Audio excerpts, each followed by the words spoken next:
India England இடையிலான 5 போட்டிகள் கொண்ட டெஸ்ட் தொடர் ஜனவரி 25ஆம் தேதி தொடங்குறதுக்கு முன்னாடியே 22ஆம் தேதியே முதல் 2 டெஸ்ட் போட்டிகள்ல இருந்தும் விலகிறதா விராட் கோலி அறிவித்திருந்தாரு. ஆனால் இவர் என்ன காரணத்துக்காக விலகுகிறார் என்று தெரியல. கோலி குறித்து பிசிசிஐ எந்த தகவலும் தெரிவிக்காத நிலையில் தென்னாப்பிரிக்கா முன்னாள் வீரரும் கோலியின் நண்பருமான ஏபி டிவிலியர்ஸ் கோலி குறித்த தகவலை வெளியிட்டிருக்காரு.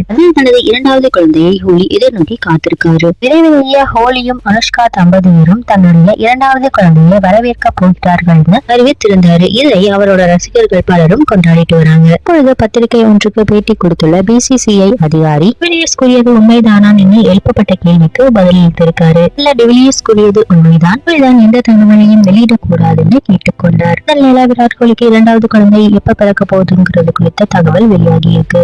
கோலிக்கு பிப்ரவரி 18 முதல் 22 தேதிக்குள் கோலிக்கு குழந்தை பிறக்கும்னு எதிர்பார்க்கப்படுது. இதனால 3வது மற்றும் 4வது டெஸ்ட் போட்டிகள் கோலி பங்கேற்க மாட்டார் என பிசிசிஐ தகவல் வெளியிட்டிருக்கு. கடைசி டெஸ்ட் போட்டி மார்ச் 7 முதல் 11ஆம் தேதி வரை நடைபெற இருப்பது குறிப்பிடத்தக்கது.